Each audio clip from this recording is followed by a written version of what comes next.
Welcome back to the Radio Academy podcast. I'm your host, Georgie Jameson, and this week I've handed the podcast reins over to two guest producers who took part in our Foot in the Door event at Queen's University, Belfast, Izzy Edge and Fiona MacIntyre from Queen's Radio. Over to Izzy and Fiona. Hi everyone, I'm Fiona MacIntyre. And I'm Izzy Edge. And today we are down at Queen's University Belfast Student Union for the Foot in the Door event. Come with us as we talk to some attendees and speakers. Hi everyone, today we're joined with Emma Nelson from Spark Radio. You've travelled quite a way, haven't you? Where have you travelled from? I came from Salford today. And was it just the Foot in the Door event that brought you, or? Well, yeah, I wanted to come to the Foot in the Door event, but also wanted to see Belfast and wanted to see you guys, obviously, at Queen's. But yeah, no, it's a really, really good event, and obviously we kind of like organised it last year. So it's nice being on the other side of it and having a bit more of a chill time. So what has been, say, the most meaningful thing that you've taken away from today? Oh, okay. I think just being more confident in myself, because I'm kind of known for always being a bit more anxious when I was like first and second year.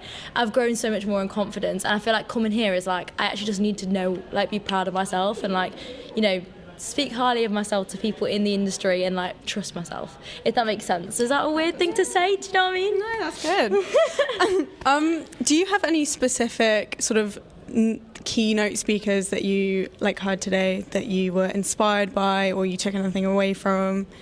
Oh, that's a good one. I think I liked obviously the last one, which was with Mike and Neil, and I really can't remember the other woman's name, but she was amazing. Sorry. But yeah, like that was really, really interesting. That was really good. Seeing from like the content director perspective, like how it all comes together and what they look for. But yeah, and the why can I not speak? The AI one was really, really cool. Yeah, it's scary. AI terrifies me. It is so scary. It is so scary. And would you recommend Foot in the Door events to anyone wanting to go into radio? Yeah, absolutely. Absolutely. I think it's a perfect like amount of people, and like each speaker really wants to talk to each student or, you know, person in the industry. They don't really care. So yeah, definitely. Yeah, perfect. Okay, so now we're joined with Lata Sharma, who's a broadcaster, a social and cultural commentator, and general jack of all trades. Yeah. So we're here at the Foot at the Door event in Belfast. We're all really excited that you're here, and thank you so much for speaking. Thank you for having me. That's okay. So in terms of Foot in the Door events, what do you think this means for people trying to get into radio, and how do you think it helps us? And what do you reckon? I think it's amazing. I wish I had this when I was your age. I wish I had someone who I could look to and listen to and learn from. You know, it was tough. You know, when you have a passion for something and you really want to do it, you will find a way to do it. And I think it's great that you guys have this opportunity to come here and listen to all this vast experience. And take little bits and pieces that you have doubts about how to move your career forward. So it's an excellent opportunity for you guys, and I think and I hope you've learned a lot from it. No, we definitely have. And I was just going to ask, when you, like, what was your defining moment coming into your career? What was your foot in the door moment? Believe it or not, my foot in the door was when I was 16 years old, and I went to audition for a BBC show. And I knew I wasn't going to get it because I was only 16, but I did get down to the last handful, right? Wow. And the gentleman who were making this programme was a man called Ulton Guilfoyle, who came from RTE, and a gentleman called Peter Vile. And they liked me, and I loved the fact that it had nothing to do with my ethnic background. It had everything to do with my personality. And that's what really, really mattered to me, is that I was getting roles and positions and opportunities based on who and what I was able to do, nothing to do with, you know, my background. And I ended up, as a result of, you know, not getting this particular programme, Ulton got me connected to RTE. So I started presenting reports for down south from Northern Ireland to let people down south know what was going on here. And that was the most exciting thing for me as a 16-year-old, and then being invited to go down on the Saturday morning show and actually be in the studio. So, you know, every there isn't one moment. Every moment is a pinch me moment for me personally, because I get excited every time an opportunity comes along. And I took a long time away from my career to raise my 3 kids. Because I couldn't be all things to all people. I had to focus on being a mum. It just wasn't in something in my DNA that would allow me to do that. But I've come back in recent years, and I think I appreciate it even more now than what I even did when I was younger, because it still excites me. It still makes me sort of giggle and makes me feel fizzy inside when I get an opportunity to present, on television, when I get to do Sunday morning live reports. I mean, it's great. That's a pinch me. It's like I got to present back on radio in Radio Ulster for 3 or 4 months over the summer. I've got to, work in the acting field. I've got to work in the drama field. I've got to, do things like this where I come and speak to you guys, and I get to facilitate a conversation. And I think the important thing for me when I facilitate these kinds of things is I'm looking at it through your eyes, and I'm going, okay, well, what would they be, what do they need to know, and how can I facilitate those questions on their behalf so that they get the answers they need to help you guys move forward. So that's exciting to me, because I think I wish I'd have had that. So I still feel very much when I'm up there, I'm your age and I'm thinking like you, and I'm going, okay, this is what we need to do for you guys, and give you that information. I think also for anyone listening, any opportunity that comes your way, something that I've learned from this is absolutely take it, because you never know where it will lead you. Fiona? Yes, you asked this question earlier in your talk. I just wanted to know, what's one piece of advice you would give to any newcomers coming in, or anyone who attended this event today? Right, really, really important. You got to be big communicators, okay? There isn't one piece of advice. There's a few things you need to know. You got to be willing to talk to people. I talk to everybody. There are people who go, why is she talking to me? But I said, because I am interested in people. I love people, right? That's a really important thing. The second thing that's really, really important is if you can become skillful to a good degree in all aspects of this industry, regardless of whether you've worked on stage as an actor, or as a journalist, or as basically any kind of way you can work, behind the scenes, learn about behind the scenes, learn about directing, producing, editing, take every opportunity to learn a new skill. And once you gain the confidence to know that you can go out there and you can, find opportunities to earn money, right? Because you cannot be a one-track pony. You cannot be good at one thing, because there are hundreds and hundreds of people behind you who are as good, if not better. So you've got to make sure you widen your net of how you make that income. And what you might find is, you may like being in front of the camera, but suddenly you find, I actually feel really passionate about producing something. I'm passionate about a certain subject. And I also think, and the third thing I think is really important, is you need to be very clear about your understanding of the society that you live in, and try and be positive about what your society has to offer. Because sometimes I think I'm very conscious of now as a woman, and I don't mean now as a woman, I've always been a woman, just to get that touchy subject. So I think it's really important for me when I, at this stage of my life, when I look around the world and I see issues where women are being, subjected to such awful conditions of life, like in Afghanistan, Iran, where I start to feel really passionate about those kinds of issues, and I recognise how lucky I am to grow up and be born into a society like this, a democracy. So there's lots of things. So if you can get passionate about stuff, that will come through in everything you do. Absolutely. That's perfect. Thank you so much for talking to us today. Thank you very much.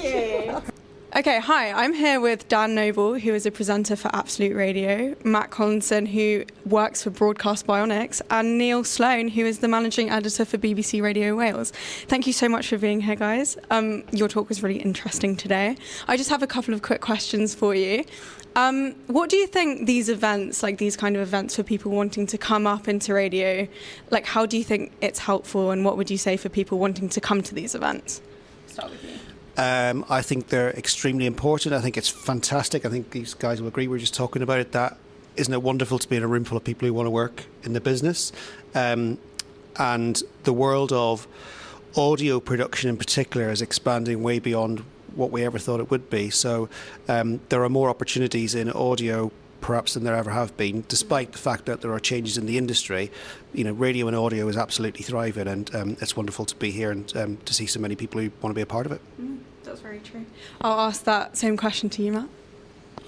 I think it's just good to get out, isn't it, and to meet new people, to get out, go to somewhere new, meet some new faces. I think a lot of people, and I'd probably include myself in this, we come maybe to contribute something, but also we learn a huge amount. I think a lot of people are just trying to work out what their next step is. And I think having something like this with people in the room who are just maybe a few steps ahead, it just kind of takes away all that mystery. And you've got people there who you can literally just sort of go up to, tap on the shoulder and ask really simple questions to. And I think that there's just huge value in being able to just realise everyone to some extent is in the same boat and just trying to work out what their next step is. And the audio, the radio industry is, I think, possibly unique in the sense that it really is wanting to support people coming into the industry, and I think that's what Foot in the Door does brilliantly, and that's what the Radio Academy does so well. It's really wanting to get behind people, and it's not about kind of competition and one-upmanship and all of that stuff, but it's really about actually, no, I want to, and I think people sometimes struggle to believe that that's true, that actually that person over there who I really aspire to be at the radio station they work at, they want to help me, but I think that is true, and I think these events kind of prove that. Yeah, no, that's really important. And Dan, for you, what was your kind of foot in the door for you? What was your industry opening? Can you tell me a little bit about that? Yeah, of course. My first experience of the industry was working in community radio and doing shows there, which kind of taught me a lot about presenting and self-producing, and gave me a lot of kind of confidence to then send demos around to pro and controllers. And then my first paid bit of work was at a local radio station to me in South West London called Radio Jackie, and again I got to learn loads there while getting paid a little bit as well. So yeah, that was my foot in the door. Very good. And Neil, what was your foot in the door? I did work experience at Downtown and Cool FM, not that far from here, many years ago, and that was a brilliant opportunity to just spend a week in a radio station and understand how it works and what people do. And I think we've been saying that to other people here as well. It's fantastic if you can get the opportunity to sit in on shows or watch people do things that you love and understand how it's made, why it's made, and what makes it brilliant. That will give you the real insight and energy to maybe kick on and do that yourself one day. Yeah, no, I think it's really important, and I was saying earlier, it's really important just to take every opportunity, no matter what sort of field it's in this industry, just to get a foot above the rest. And if you were to give one piece of advice to anyone listening or anyone who is here today, what would it be? I'll ask you one by one. Corporate answer: sign up to the BBC Careers website, because jobs are advertised all the time, sometimes for short periods of time, and blink and you'll miss them. And there might be the perfect job for you, and you just haven't seen the advert, or you haven't seen, the post wherever it has been. But if you sign up for the job alerts, you'll get emailed them. You can sort of choose which aspects you're perhaps interested in, and you never know what might pop up. But yeah, sign up for the job alerts, because stops you from missing out. Very true. I'm going to pinch someone's idea from earlier, so apologies if it was yours, Dan. I can't remember. But someone said, don't take no for an answer. There's program controllers, there's content directors who are busier than ever, maybe running radio stations. If you send them one email with one demo, they might not get back to you straight away, and it's trying to work out how you can be tactfully persistent, I think, so that you're getting your name in the right place, and it might be a no, but you might it might be a yes after 5 emails. You never know. And I think just working out how to have a little bit of persistence with professionalism would probably be what I would say. I'd say learn how to listen to feedback and learn how to actually take on the feedback. It's one thing just hearing it, but it's another thing implementing it and showing you've listened. So if you send a demo and you've been given some pointers, that's not to say the next day then just send a new demo with all the different pointers. Take that information, take that criticism, whatever it is, and kind of really take it on board, learn from it, and then you're in a position to show that you've learned and show you've listened. That and just be nice. That's some really good advice. Thank you so much for talking to me today, and I hope you enjoy the rest of your day. Thank you. Hi everyone, and today we are joined with Jonathan McBride, the head of programming at Queen's Radio. So how have you found today, Jonathan? It's been an absolutely excellent experience. I've never seen so many industry people in Northern Ireland. Usually for these sorts of things you do have to travel to the likes of SRA conference, or you have to travel somewhere at least in England or Scotland or Wales to meet these people, but to have them right in your doorstep is just, it's so mesmerising. Like this is my own SU where I come late at night to do radio work and everything, or I come to study, and they're here on my doorstep, and it's just baffling. It's been amazing to have everybody back on home soil for some people. But what would be your biggest takeaway from today and your favourite thing that you've learned or an experience? What I've loved about this event is it's not too big. It's not like hundreds and hundreds of people on top of each other trying to talk to like 5 or 6 people. It's been a nice small number. You've been able to sort of go around and pick people and chat to them for longer than you get to, and it's a bit more personal. And I don't like the pressure of talking to people with like a load of people around me. So being able to talk one-on-one to people has just been so nice, and I've been able to talk to so many people, whereas I would have shied away from that before because I'm not really a person that likes to approach people. I'm quite shy in that respect, but being able to do that today has just been the really good environment for it, and I've loved getting to speak to people, and I've got people's email addresses, so that's always a positive sign. So Johnny's going home and he's emailing everyone he's met today. But thank you so much for talking to us. No problem at all. Thank you so much for watching, And we hope you learned as much as we did. A big thank you to Izzy and Fiona for guest producing the podcast this week. Keep an eye on our website for more Foot in the Door events during the year. Put the date in your diary, because the ARIA's nominations are being announced via a live stream on our YouTube channel on the 8th of April from 7 p.m. Just search for Radio Academy on YouTube to find us, and don't forget to like and subscribe. You can find these podcasts on there now too. And job news, we're hiring an acting managing director for 9 months freelance maternity cover. For the job spec and details on how to apply, go to our website, radioacademy.org. Next week on the podcast, I chat with the new managing director of Persephonica, Fiona Hanlon. I'll see you next week.